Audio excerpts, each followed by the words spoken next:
I'd like to welcome you all to WilmerHale. I'm sorry that we aren't having a sunnier evening, but you at least get some hint of what our spectacular views are like.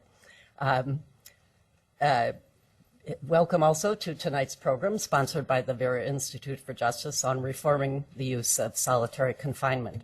The large turnout tonight is a tribute not only to the Vera Institute itself, but also to the timeliness of an interest in this topic. I'm Molly Boast. I'm a partner in this office.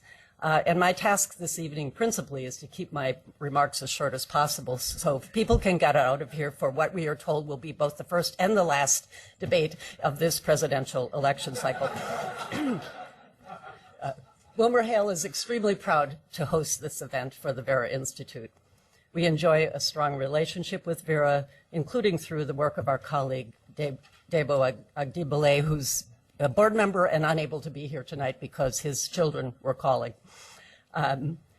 Introducing this evening's panelists will be Vera President Nick Turner. Nick rejoined Vera in 2013 as its fifth president, having previously served as vice president and program officer. After a tour of duty at the Rockefeller Foundation, he returned to his true passion, Vera. Under Nick's leadership, Vera's already formidable initiatives were enhanced by what I call a boots-on-the-ground approach. Don't tell me, show me. So Nick's efforts have included a tour of prisons in Germany for policymakers to learn about a system where human dignity is the premise of the incarceration system, direct hands-on work with prison officials, some of whom are here this evening, about the efforts they can undertake to reduce the use of solitary confinement, and data-driven projects that demonstrate that alternatives to solitary confinement, which I think is politically correctly called restrictive housing, can actually work. Nick's leadership you'll hear a little bit about this, I hope, will be recognized, especially because just today, the Department of Justice announced a large grant to Vera to further its work in this precise space. I've no doubt that the program will be both fascinating and stimulating, and so let me turn the evening over to Nick for the substance and to introduce our highly respected group of panelists. Thanks again for joining us at WilmerHale.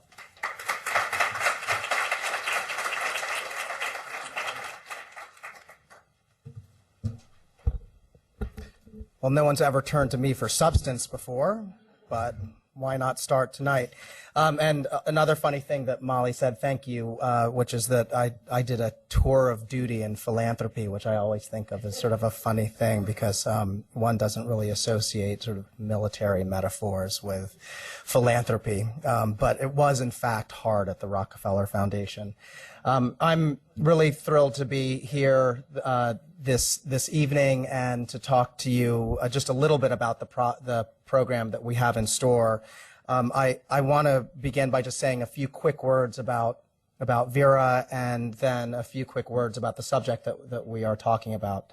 Vera is a 55-year-old organization. It was founded here in New York City in 1961 to solve the problem of bail.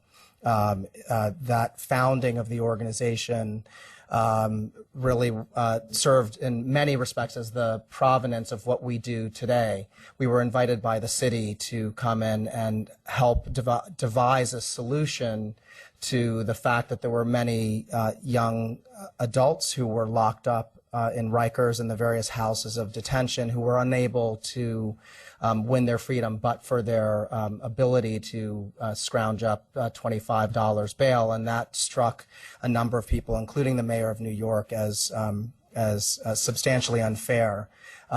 We developed, in the context of that work, the first test of the notion of release on recognizance, something that I'm sure everyone in this room is familiar with, that you could look at someone's ties to the community to determine whether they would be a good bet to return back to court for their proceedings. And that led to a host of reforms, but frankly not enough reforms, because we're still talking about the very same issues today.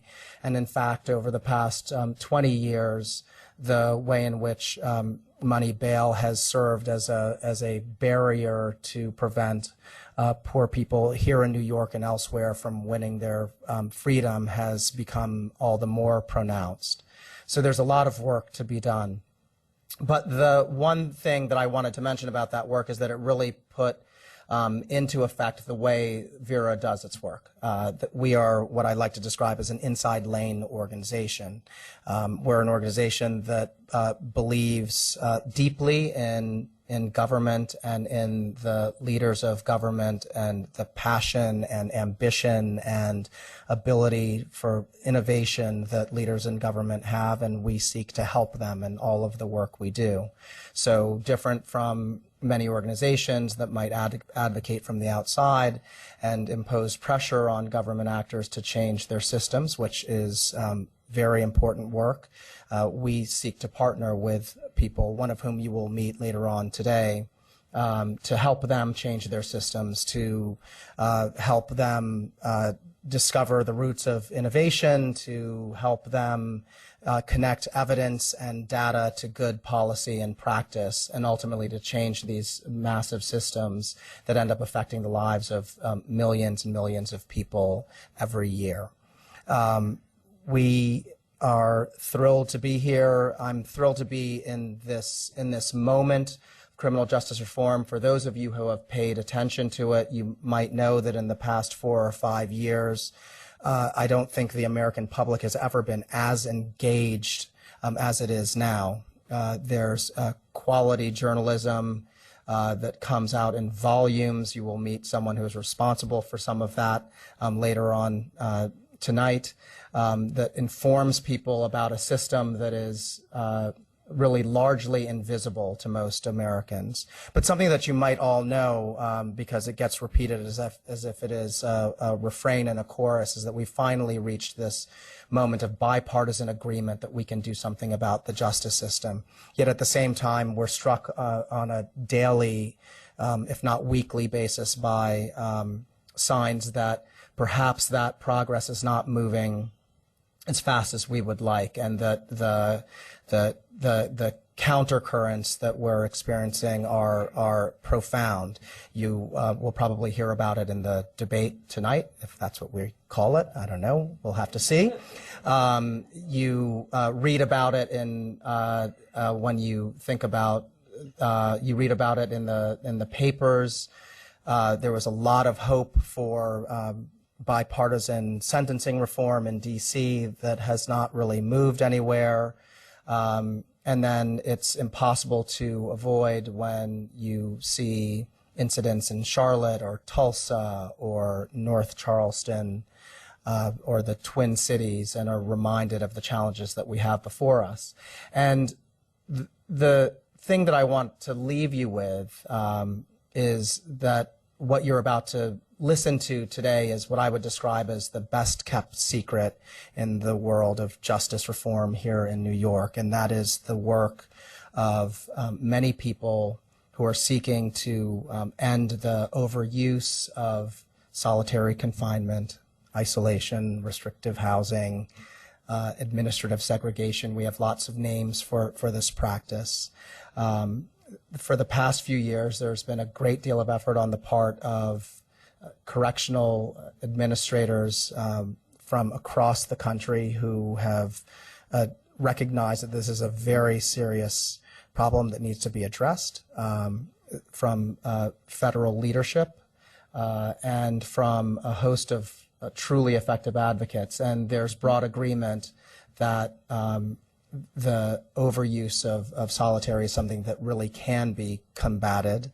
It can be addressed, and the remarkable thing is that much of this can be done when leaders like David Guice, who you will meet, and his colleagues just take the reins in their own hands, have a great deal of discretion to change what they can do in their agencies that they run. So it's a really terrific story in the face of not only hope but of also great challenge. And it's something that I think you are very lucky to be able to hear about when David talks with Danny Murillo, because what happens inside our prisons is far from visible to any of us. In many respects, it is the most non-transparent system in American government and in American policy. And this conversation that you will witness today is going to provide you a very rare insight to something that I think sometimes we understand only at the level of numbers or at the level of rhetoric and at the level of challenge, but to be able to witness this conversation that we'll have today at a human level, I think is something that all of you are indeed lucky to be a part of. So thanks for coming. I'm going to introduce my colleague Denise O'Donnell, who is the director of the Bureau of Justice Assistance, which is the core part of the Department of Justice that drives transformation and reform in state and local justice systems, to say a few words about tonight and this issue. Grateful for all of you to be here. Thank you.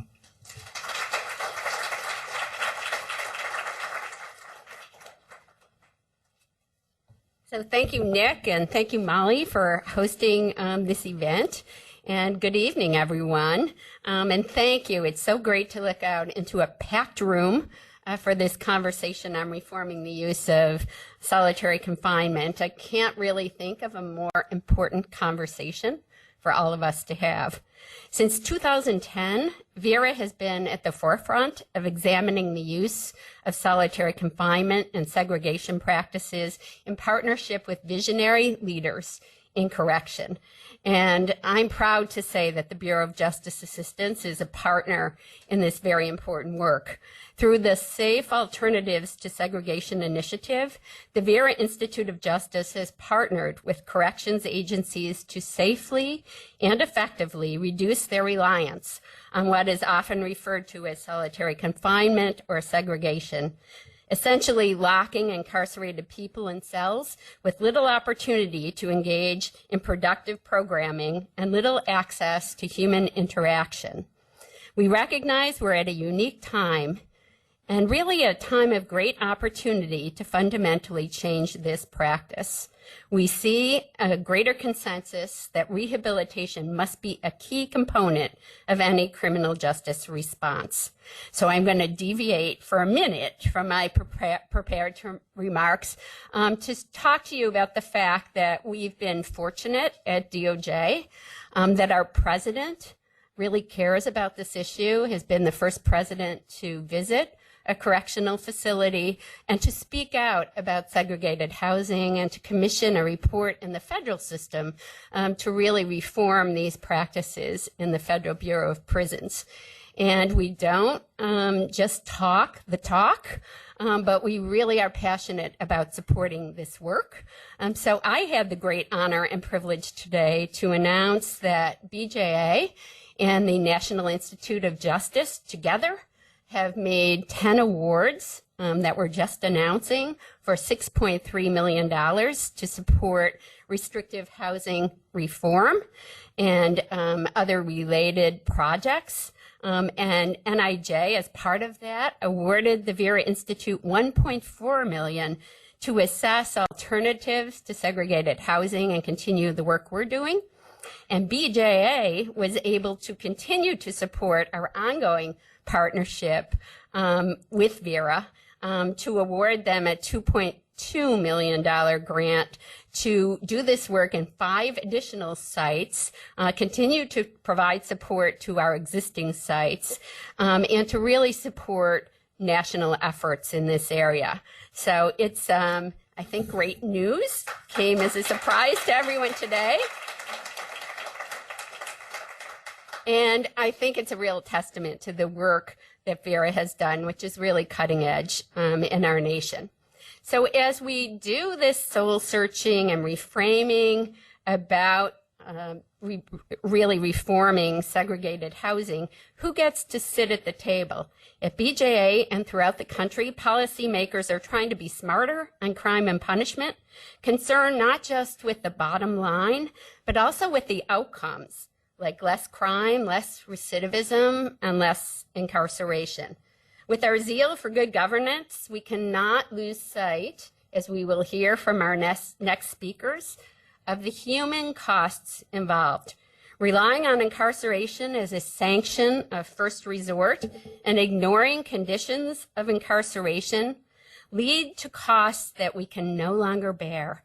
Costs to individuals' employment, housing, education, attainment, health, and mental health.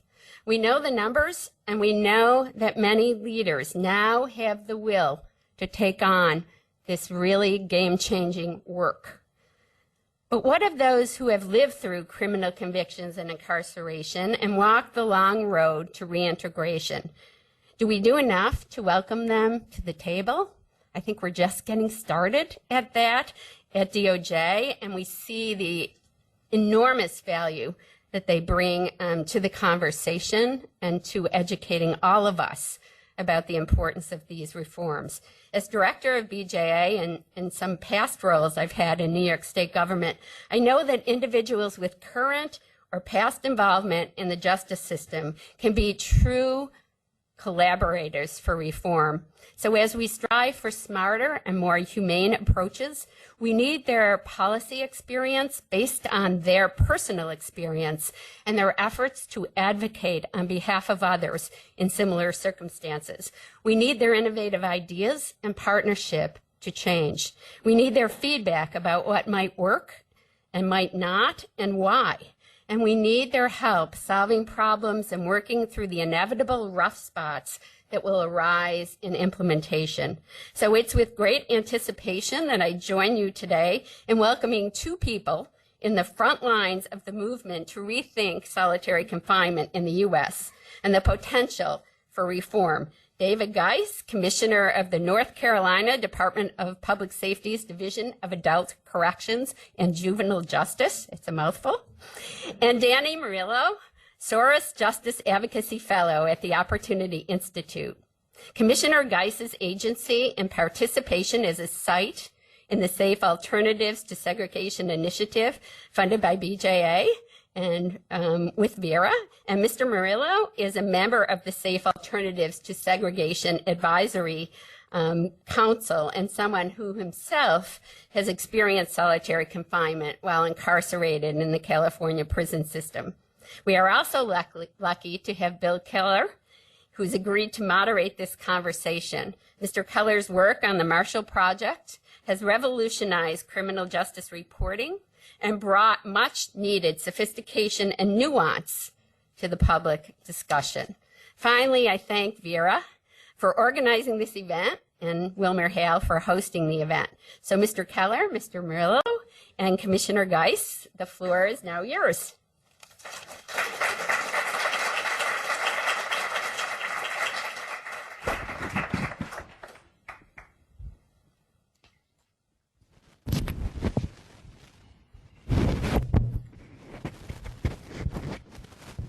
Thank you, everybody, for coming. You've already been told who these two gentlemen are. This is Danny Murillo. That's David Guice, being mic'd up. I had a chance to chat with both of them by phone before tonight's event. David Guice has an interesting, long career, starting as a probation officer, a long career in corrections. But the most interesting thing that I heard in our conversation was that he once sat down with reporters for the Charlotte Observer for an interview that went on for 5 hours and 35 minutes. As a believer in transparency, I applaud that effort, but we're going to try and keep it a little shorter tonight. As you've heard, Danny spent some time on the inside, 14 years incarcerated, including something like 7 years of it in solitary. We're going to have a conversation for a while and then leave a little time for questions from the audience. And then we'll get everybody out of here in plenty of time for the demolition derby.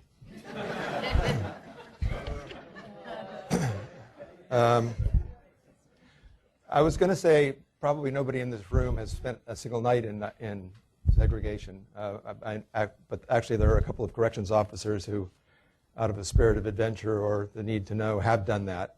But most of us have never spent any time in solitary. So what's it like? All right. Good evening, everybody. Well, my experience in solitary confinement and the experience of many other people is one of living in a very sterile place, very quiet, isolated, of course, right? And I was in the security housing unit at Pelican Bay State Prison, where you're physically isolated from the outside world, from other inmates, the prison guards, and the general population, but most importantly, the outside world. The SHU is a freestanding prison within a prison. There are no windows to view the outside world. It's located in Crescent City, California, which is hours, like at least 8 hours away from San Francisco, about 18 hours away from Los Angeles, where the majority of the people that reside, those cells, come from these urban centers, right? So not only are you isolated within the prison, but you're also geographically isolated from your families. And that, I think that definitely puts a strain on relationships, and which are very vital for rehabilitation. Do you feel safer? I mean, as somebody who's never been incarcerated, I can imagine the prospect of a lot of angry men might make a solo cell seem kind of appealing. Well, when I went to the SHU, I already understood it as a location of torture.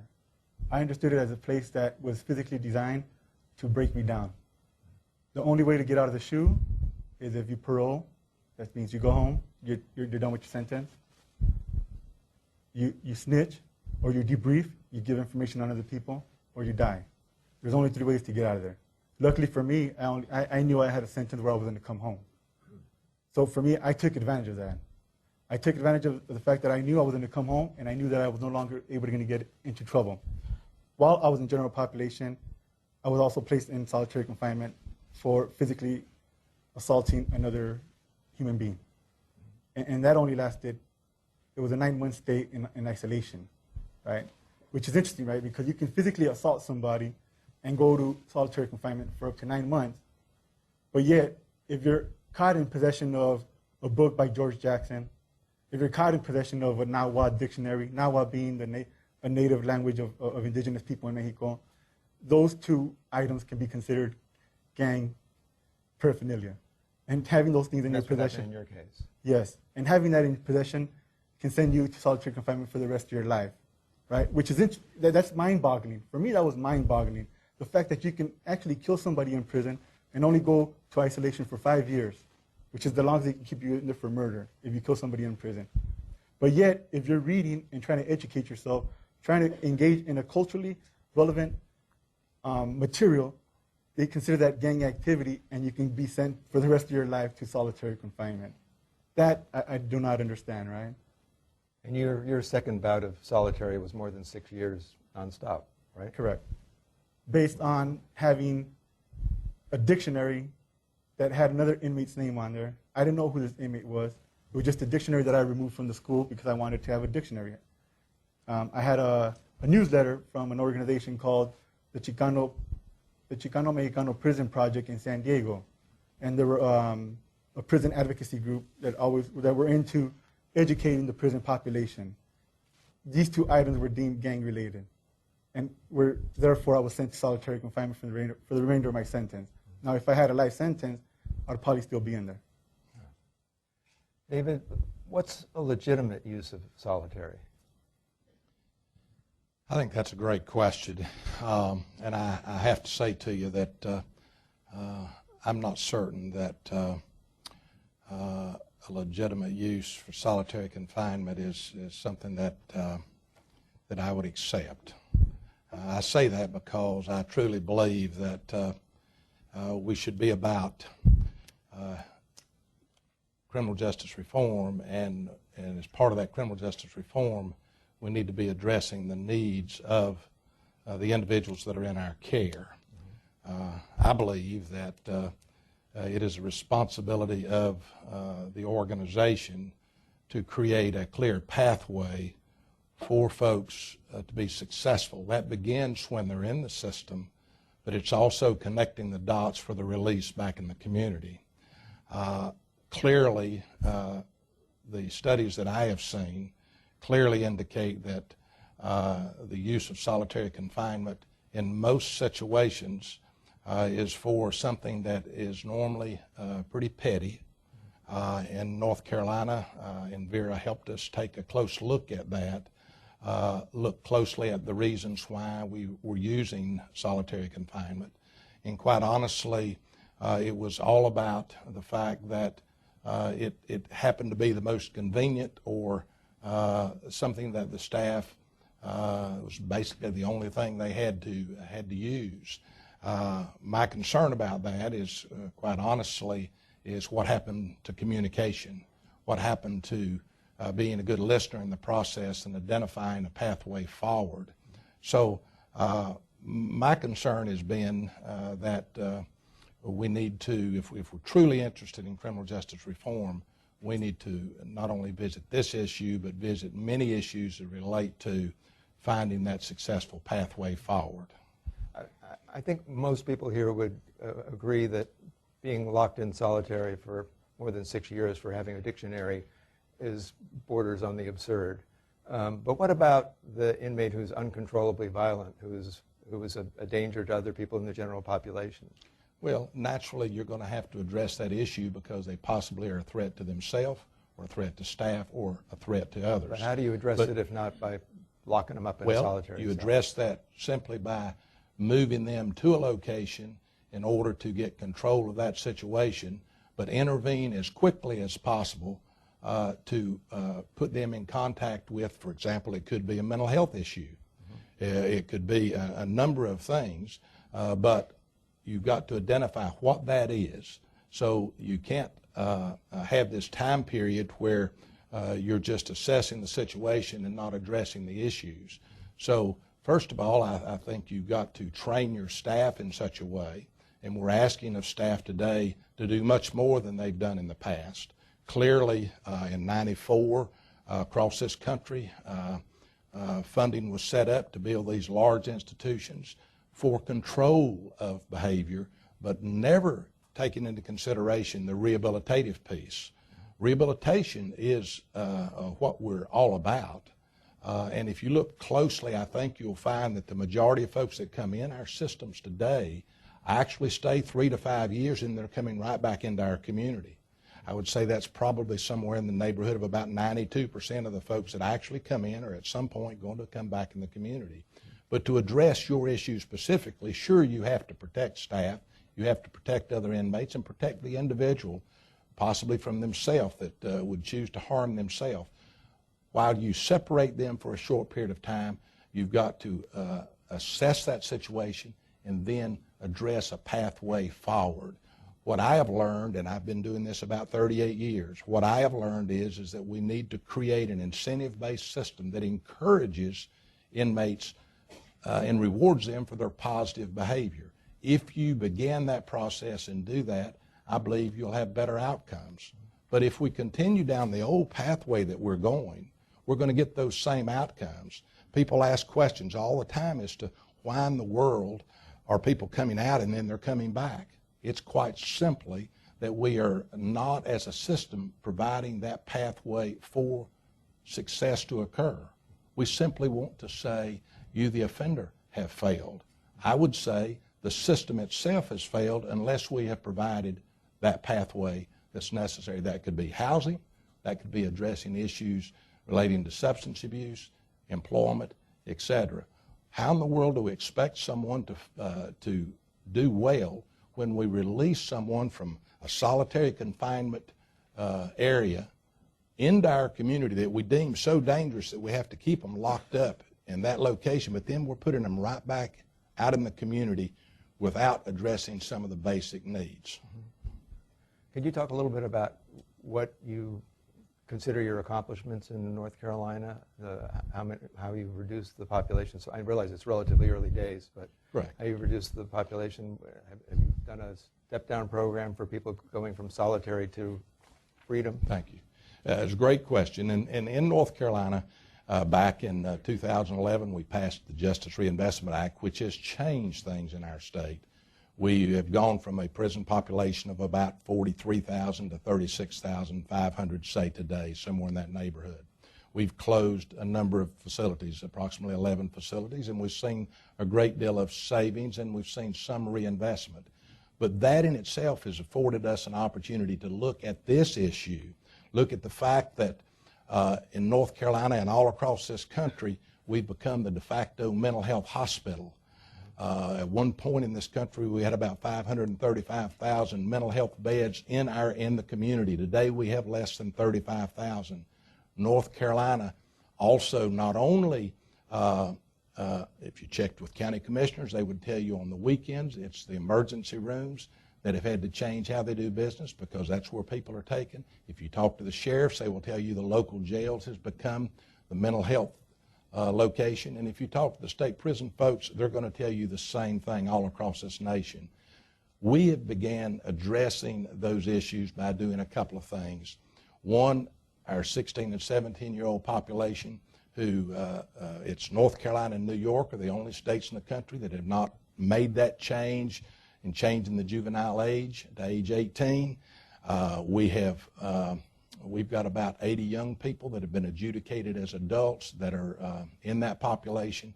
We no longer place those young people in solitary confinement.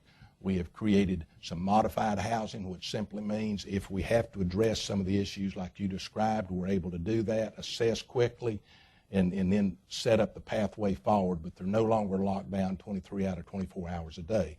Also, in the adult world, we've created therapeutic diversion units. We were able to get funding from the legislature to be able to create these 8 therapeutic diversion units, which basically are a step down for folks that were in restrictive housing that have mental health issues. And we have a team, not just a CO, but behavioral health specialists, social workers, psychologists, psychiatrists that work together with that population. And then we also created an RDU, which basically is a housing. We've set up 2 prisons for this. These are housing locations for folks that have been locked down for long periods of time for behavioral issues, not mental health issues, but behavioral issues. We're taking them out, creating a program component using things like cognitive behavior intervention and various programs that we feel that are critical and essential for them to participate in. Why is that necessary? The first 100 folks that we moved, my friend, were folks that had a release date of less than a year that would have been released back in our community without the benefit of that programming component and coming straight from restrictive housing. So those are the types of things that we're doing now. Vera has been very helpful to us to analyze our data. Having this relationship with Vera also has created the opportunity where we get benefit of what other states are doing. And there's about 3 other secretaries from departments across the country that are here tonight that are just doing some great work. And I just have the privilege and very humbled by the opportunity to be able to be here talking about this issue. Danny, aside from having spent time inside, you've spent your life since getting out working with reentry programs, opening pathways for former inmates to higher education. So you have an outside perspective as well. What do you see as the biggest obstacle to get over in solving something like the excessive use of solitary confinement? Is it political? Is it cultural? Is it money? I think it's a little bit of everything. There's definitely a culture of punishment that we live in society that says it's okay to send a 16-year-old kid to prison for a 15-year sentence, which is exactly what happened to me. I was arrested at 16 years old. I was looking at 75 to life, but I took a plea bargain of 15 years. And so that's one reason. A lot of people make their political careers based on being tough on crime. So there's always, that gets ingrained in the population, especially when constantly watching TV that perpetuates this ideology of we need prison, which I think we don't. I think we can look for other options to deal with the issues that plague our communities and our society. There's also understanding that, solitary confinement in prison itself is a very traumatic experience, right? And when people are coming home, they're not being provided the resources, right, to be able to cope with these issues, right? But before you even start coping with what happened in prison, you need to even look at what happened before they even went to prison. And that's something that was never addressed with me. And not just with me, but with a lot of people. What have you found to be the obstacles? I mean, is it particularly hard in an election year in a fairly conservative state to sell either to the public or to your correctional officers the idea that we want to reduce abuse of solitary? While we face funding issues, what I have found it's important to educate folks, but it's also important to be bold in your conversation. Folks, if we're wanting to make change, true change across this land dealing with this issue, then we in fact have got to be bold in our conversation. We've got to communicate well about the issue, and we've got to educate folks. Sure, this is a culture change for those that work in prisons today. But I can tell you that we've been successful at making these changes because we're committed to help train and re-educate our folks and provide them the tools that are necessary for us to be successful. If you don't do those things, and you've got to connect at the very level where, what I say at the ground level with the officers that are doing the work, because we're asking them to do something different. I want folks today to be observant, to be attentive, to listen. Yes, listen, and to reach out and try to engage. That's probably something that you didn't see.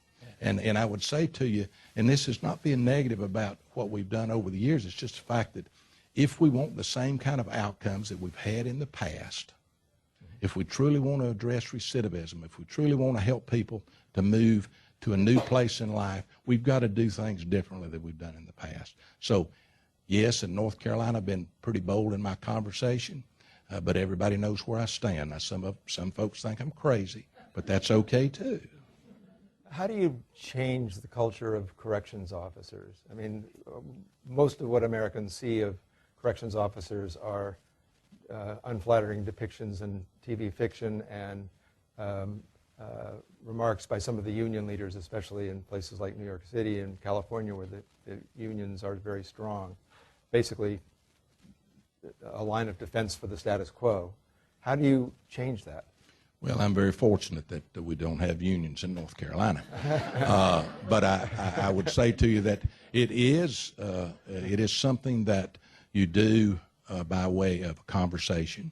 You do by gaining the trust of your staff, but also you look for folks within the organization that can truly, as I say, folks that can help you accomplish these tasks. I've often said that even from a legislative standpoint, you need to identify someone that can really be that person that can make the connection and drive the message home. You do that also by identifying key people within your organization that can lead and that will be respected in your organization. So I've tried to find select people for positions in our organization that have not only a deep knowledge about the business, but have a heart for the business, because we are in the midst of change. There's no question about that. It's not easy, but it's something that we have to do if we truly want to make a change in someone's life. I guess I'd like to ask both of you, segregation aside, if you could change one thing about the contemporary criminal justice system, what would your priority be? To switch from a punishment-based perspective to a human, to recognizing people's humanities, to understanding that people make mistakes and that it's possible for people to change, right? It's possible for people to change, but it needs to be, the environment needs to be conducive to that change. You can't expect people to change in some of the worst conditions that you can possibly exist in. And I would agree with that. I would say to you that while the last 4 or 5 years I've been really engaged in criminal justice reform, It's time in this country that we look at sentencing reform. A lot of the problems that we have inside the system, and I say inside the systems, not just prison, but in community correction alike, are driven because of the way people are sentenced in this country.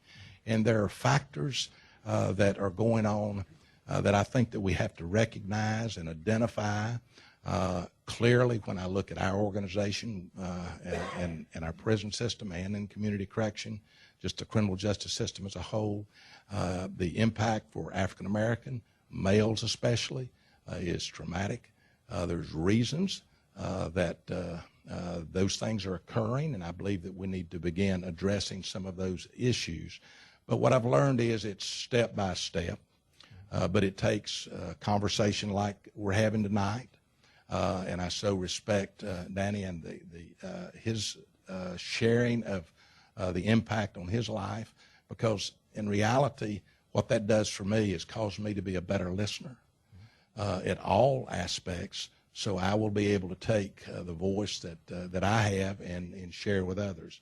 I truly believe that, and I say it often, that we are where we're at for a reason. We're all here tonight for a reason. It just didn't happen. What's important is for us to realize that we have a season. That season could come and go. It's very important for us to do good business every day and be engaged boldly about these issues while we have that opportunity. I truly believe that we can make a difference for folks that are incarcerated. I believe that we can make a difference in our criminal justice system. My official timekeeper has instructed me that we've got time to go to questions from the audience. There's a microphone headed your way. I'm just curious about the numbers of people who were in solitary prior to these reforms and what that looks like now. That's a great question. For our 16 and 17-year-olds, of course, we've gotten all of them out of solitary confinement, so they're not in solitary confinement today. When we started this initiative some time back, we had about 5,500 that were in solitary confinement in North Carolina. We're somewhere in the neighborhood of about 2,500 today. So I think we've made some great strides, and I think we're on the right pathway. We're getting ready to open up our second, what we call RDU, Rehabilitative Diversion Unit. We're getting ready to open that up, and just as soon as we get our staff trained and get them in place. We are adding staff because the staffing formula at our facilities in North Carolina was set up many years ago and then was tweaked by the legislature a few years back in a negative fashion. We know today that we have got to really key in on creating the right positions. Believe it or not, we need more social workers. I need folks that understand and can help us address some of the issues. So I think we're well on the way, moving in the right direction. Hi. In the last 5 to 10 years, there have been a lot of different actors pushing for reform of our use of solitary confinement. There's policy reform, there's grassroots advocates, the media, litigation, prisoners themselves striking, protesting for reform. I'm curious to hear your takes on which of these various actors has the most influence and what corrections facilities are most sensitive to. Well, clearly today we are supported by the President of the United States taking the position that he has taken. Clearly the funding that has come in the direction to address this issue is very important. That continued funding, the relationship that many of us have with Vera, with Pew, with CSG, with the Justice Department, all of this has helped us in North Carolina be able to address some of the challenges. And quite often I speak around the nation about these issues, and many of my colleagues that are here today would, I think, tell the same story. It's a combination of things. But you're seeing correctional leaders that are stepping to the plate also and that are doing just some fantastic work. And the great thing about it is we're not having to reinvent I look to Washington State, I look to Ohio, I look to Colorado. They've done some great work, and we've sent folks out that spent time with them, and we're learning from them. So I think that's a big help today also. And quite honestly, having former inmates that have joined the conversation. I'm a big proponent of as we create stakeholders and bringing people together, that you bring a lot of folks together. I no longer keep the newspaper, ACLU, disability rights, et cetera, those folks out of the conversation. I want them in the conversation. And believe it or not, when we have an event that occurs in our state where someone is acted inappropriately, the first people that write to the newspaper are some of these advocacy groups that in the past have been saying, whoa, what's North Carolina doing? Great question. Yeah. Can I add to that?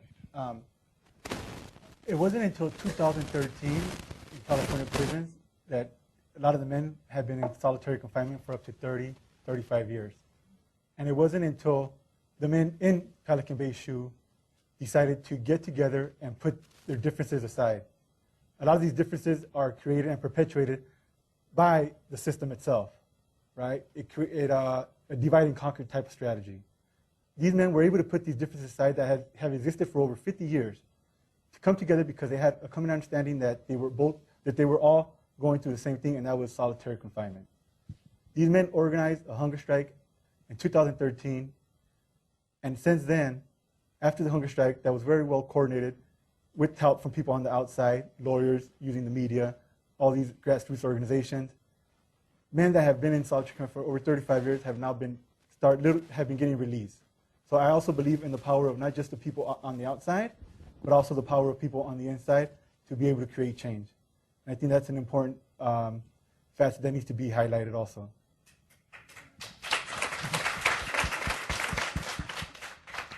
Yeah, first I want to thank you so much for sharing your experience, Danny. I know it's not easy to sort of relive over and over when you're talking about your experience. My name is Johnny Perez. I'm with the Urban Justice Center. I also have direct experience with solitary. I've spent 3 years in solitary here in New York State. And what I find in the work that I do is two-part, which the commissioner alluded to a little bit earlier, but between policy and practice, there's this space, because a lot of times the people who are creating the policy are not coming in contact with the people they're creating the policy for. So in order for it to be effective, you need people with direct experience to kind of inform that, which it sounds like you'll be doing. So I'd be curious to know exactly how is that happening in North Carolina, and if that's even happening in California. Then the other part of the question is that there's always talk about creating new units and step downs and people, so on and so forth, but there's hardly talk about what got a person in solitary in the first place. So you would not be able to go to solitary for having a dictionary if that wasn't an infraction to begin with. So it seems like a lot of it is based on the burden of responsibility is placed on the person doing time, and I haven't really heard a lot of talk about the system or the prison policies themselves to really address it from that perspective. So I'm curious about hearing your thoughts about that. Thank you. Well, thank you for your question. I'm going to try to turn around. Since this hip replacement a few years ago, sitting in this high chair is not the easiest thing. But let me say to you that it's very important that we engage and have the conversation with the folks that this is impacting. I spend a great deal of time traveling around from prison to prison. We have 56, 57 prisons in North Carolina. Spend a good bit of time in the mental health wing, and believe it or not, sitting down and having a conversation with inmates about these issues. But it's really much more than that, because I built a team of leaders that are doing the same types of things that I'm doing. And we've learned that the programming component is extremely important if we're going to be successful in offering the kind of assistance that's needed to prepare people for the release back in the community. See, it's my belief that the initial diagnostic piece, when someone is entering the prison system, it's so important at that point to begin connecting those dots. That's when you begin talking about release, not 3 months before they're getting ready to get out. And then we have to put in place the type of programs in the community that are going to be supportive of that person's release back in the community.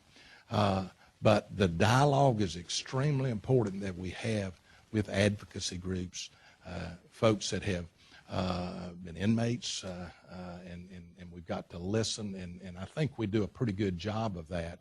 I have to tell you that I am very concerned that we not just develop policy, because we've got to file a policy, we've got to have ways of measuring what's working, what's successful, because I don't want to waste a moment or a dime on anything that's not successful. And in most of my career,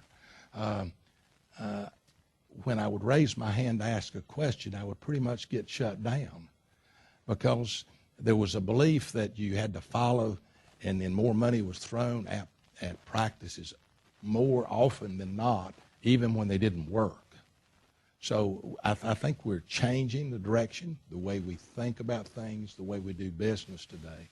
But the relationship and the communication between advocacy groups and our staff, our management team, is extremely important as we move forward, if we're going to be successful. I want to ask a slightly loaded question, more than slightly loaded. How much difference does the election in November make in terms of the prospects for serious criminal justice reform? You talking about on the national level? You talking about it in North Carolina? You can answer both if you want to. My staff's saying stay national. Well, clearly, what's important is that we continue to be able to have the discussion at the table about these issues.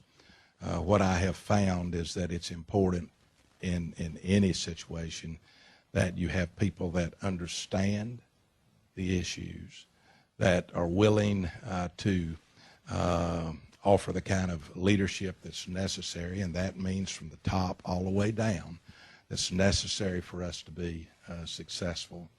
I will tell you that I'm concerned.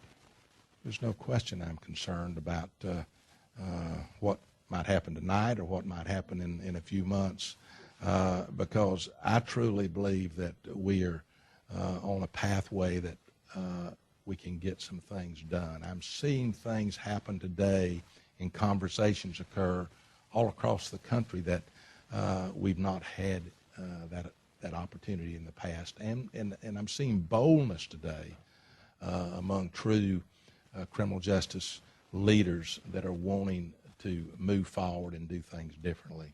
So I'm concerned about that. I think that's probably the safest position I should take.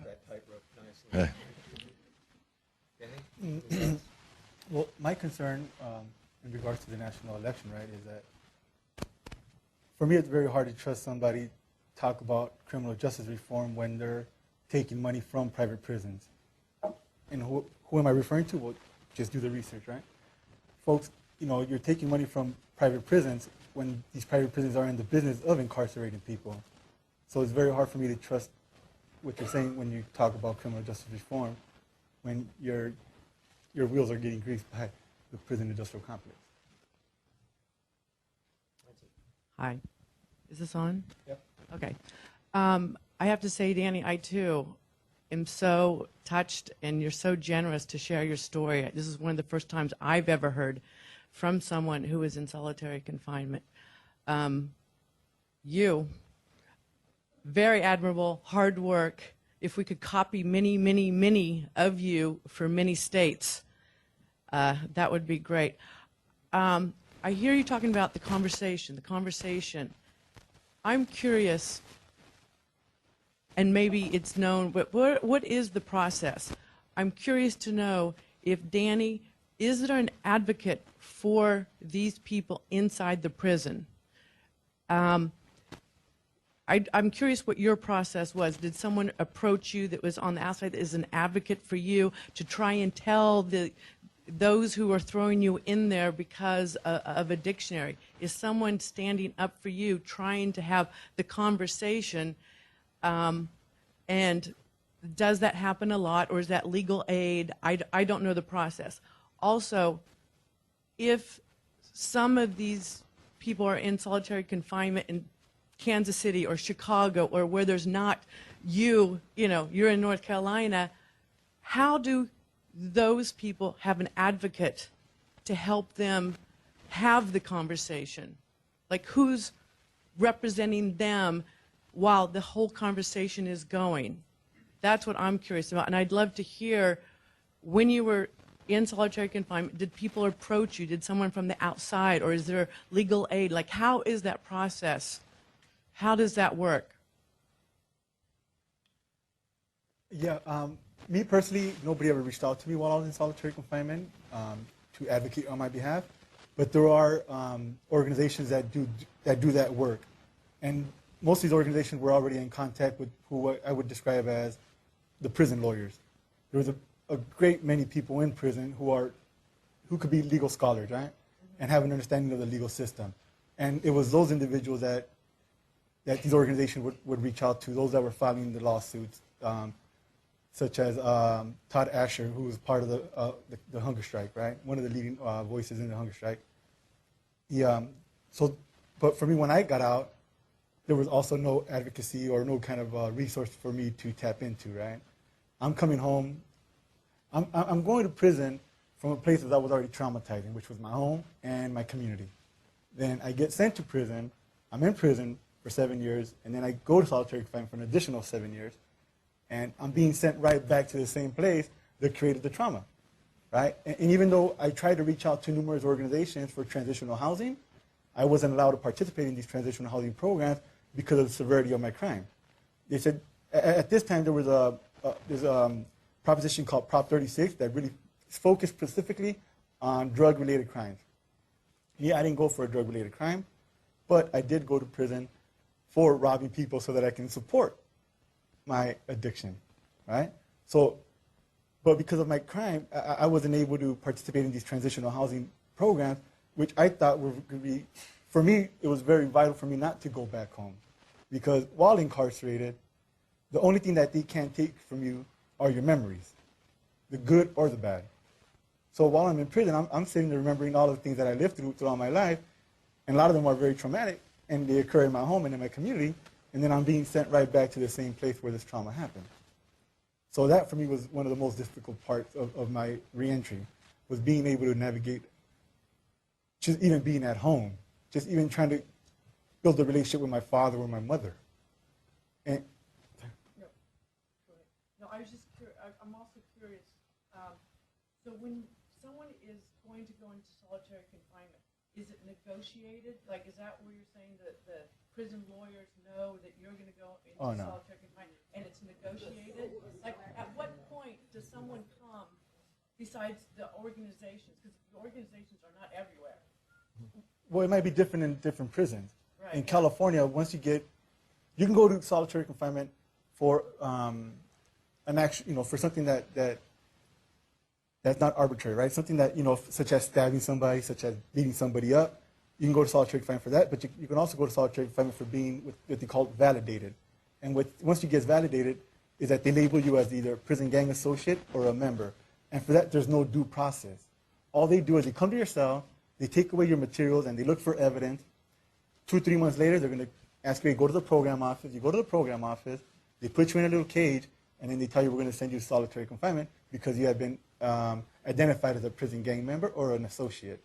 And after that, there's no due process in terms of challenging that decision unless you file a habeas corpus. And as he's indicated, it's different in various states. But I will tell you that folks can end up in solitary confinement for using profane language, profanity. You can end up in solitary confinement for disobeying a rule. You can end up in solitary confinement for having tobacco products.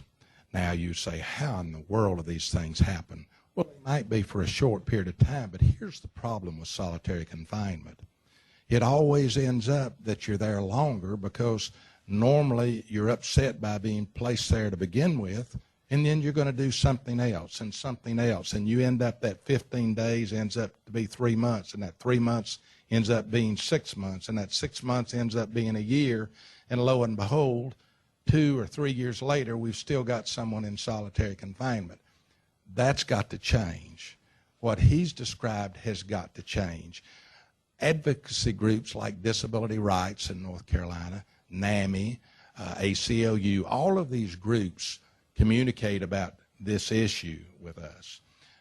On the national level, this issue is a hot topic and is being discussed and viewed all across this country. Attention now is focused on this issue. A lot of states, several states in here that I've mentioned, are doing some great work as it relates to this issue. But there's much more work to do.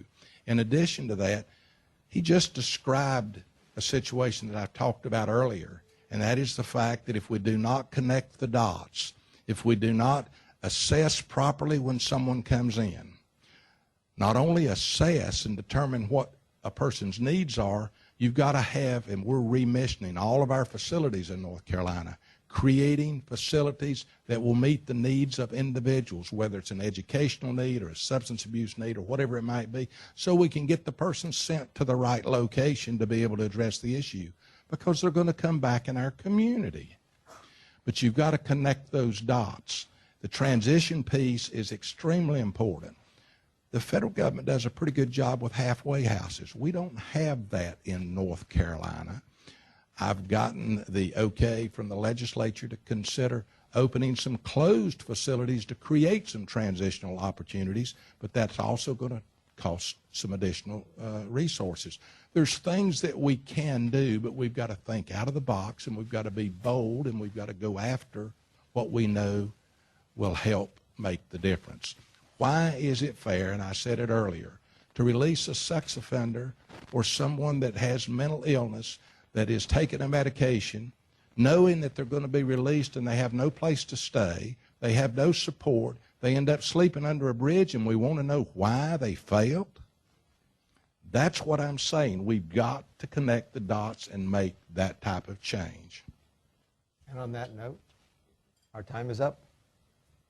Let's have a round of applause. Thank you.